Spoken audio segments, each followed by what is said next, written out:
Assalamualaikum warahmatullahi wabarakatuh. My name is Amal Hakim bin Abdul Aziz. Today I will be presenting about my final year project with the title of Biocompatibility Evaluation of Surface Treated Nitride Alloy.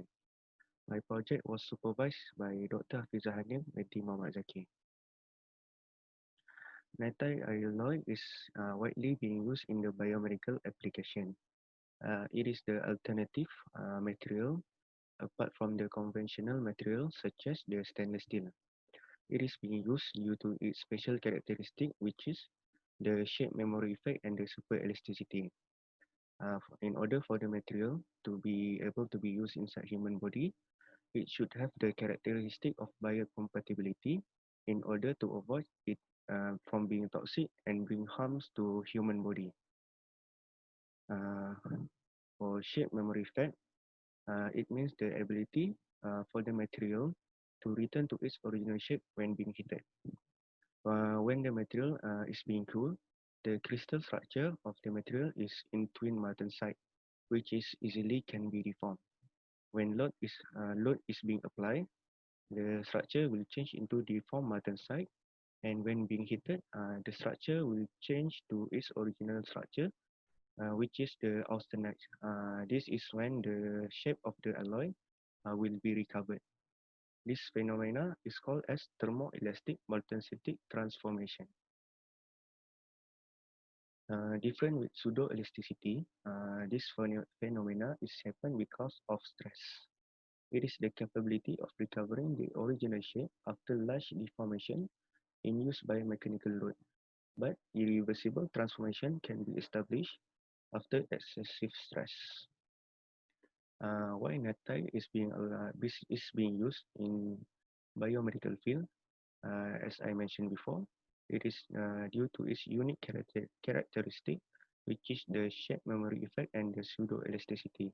Apart from that, it also have good wear properties compared to conventional material such as stainless steel.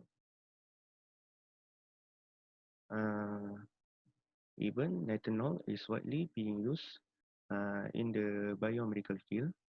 It have the problem, which is when it reacts with the human body fluid, it will release nickel ion, which will be toxic to human body. Nickel ion will be released if the alloy is being corroded. The aim of my study is to produce and investigate the method to produce biocompatible nitride alloy that will prevent the nickel ion from leaching. To obtain these properties, the material should have the protective layer, and in order to do that, thermal oxidation process can be done. The objectives of my project is the first one is to investigate the effect of annealing temperature and time on surface oxidation layer on nitride wires. The second one is to study the transformation behavior of nitride wire before and after surface treatment, and finally, to evaluate the effect of surface treatment on biocompatibility of nitride wire. This is the process flow of my project, which is the preparation of the sample is divided into two phases. For the phase one is the solution treatment in 700 degrees Celsius for 15 to 20 minutes, followed by annealing process or heat treatment process with the parameter of 600 degrees Celsius to 700 degrees Celsius for 1 to 3 hours. For the phase 2, it is divided into four steps, which is the metallographic preparation, followed by phase identification, which SEM is being used. The next one is transformation behavior, analyzed using DSC, and finally the nickel ion leaching test, analyzed by ICP-MS test.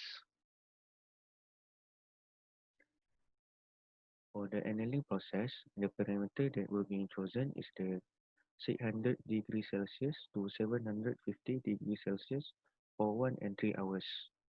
The samples were being placed inside muffle furnace with a heating rate of 10 degrees Celsius per minute.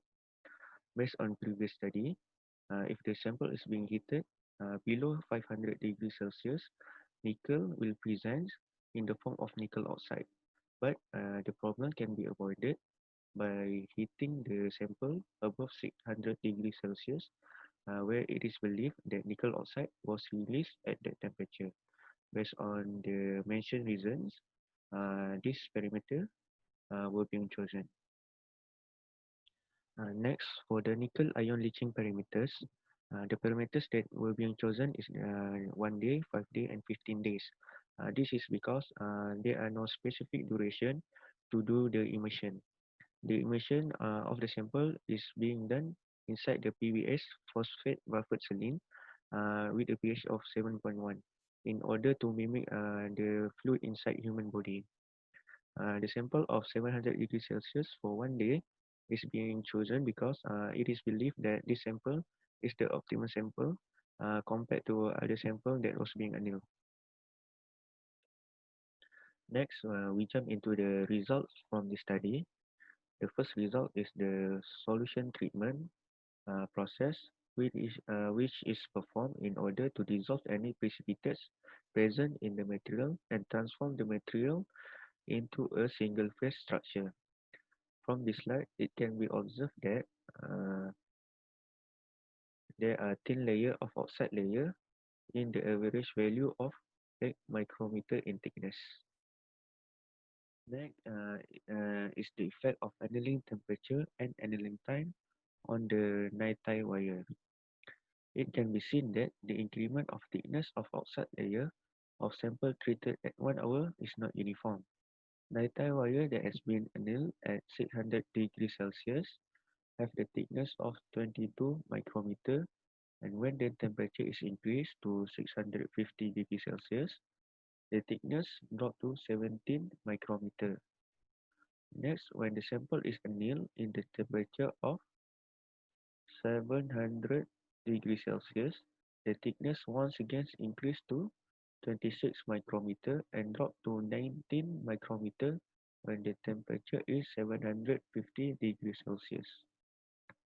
For the case of sample treated for 3 hours, the increment of thickness of oxide layer is uniform. It can be viewed that night-tie wire annealed at 600 degrees Celsius at 3 hours, 650 degrees Celsius and 750 degrees Celsius is 26 micrometer, 27 micrometer and 40 micrometer.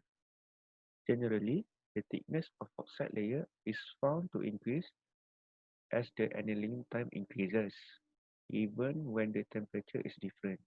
It is because the increased annealing time will increase the diffusion rate and thereby increase the thickness of the oxide layer by facilitating the weight gain.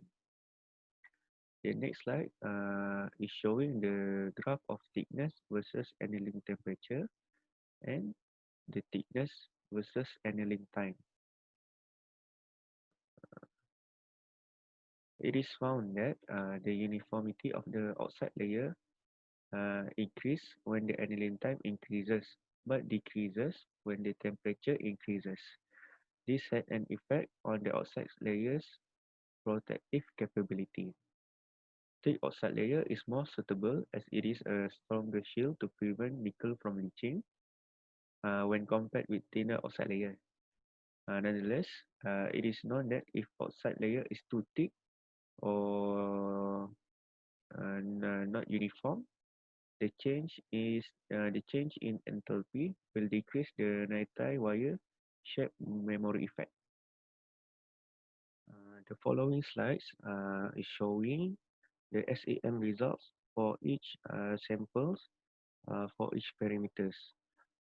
In this slide, it can be seen that the formation of oxide layer for the 600 degrees Celsius and 650 degrees Celsius for 1 hour samples.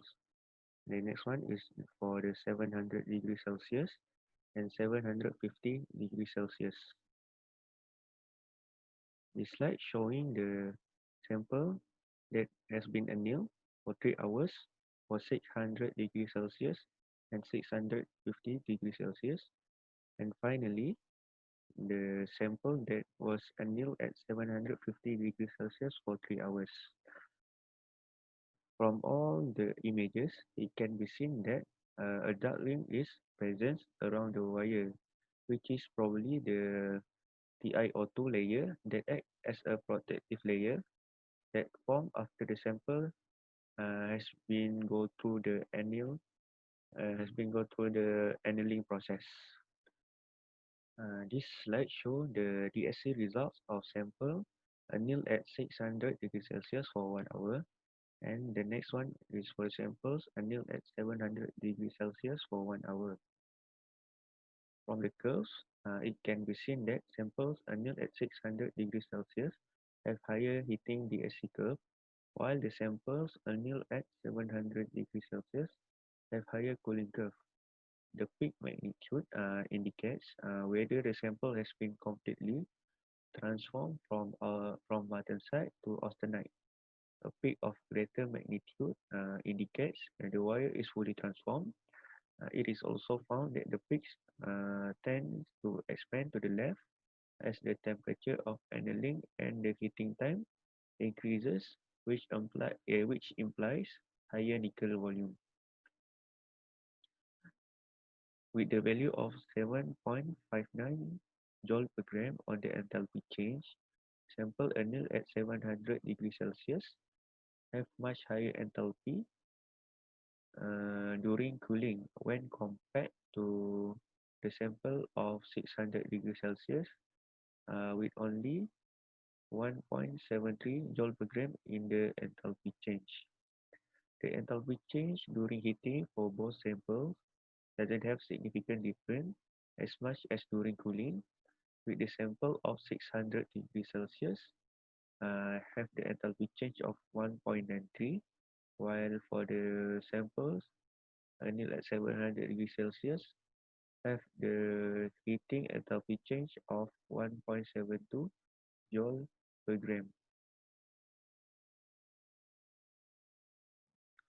Finally, for the ICP-MS results, table below shows the result of nighttime wires emission in the PBS for 1, 5, and 15 days using the sample that were annealed at 700 degrees Celsius for 1 hour.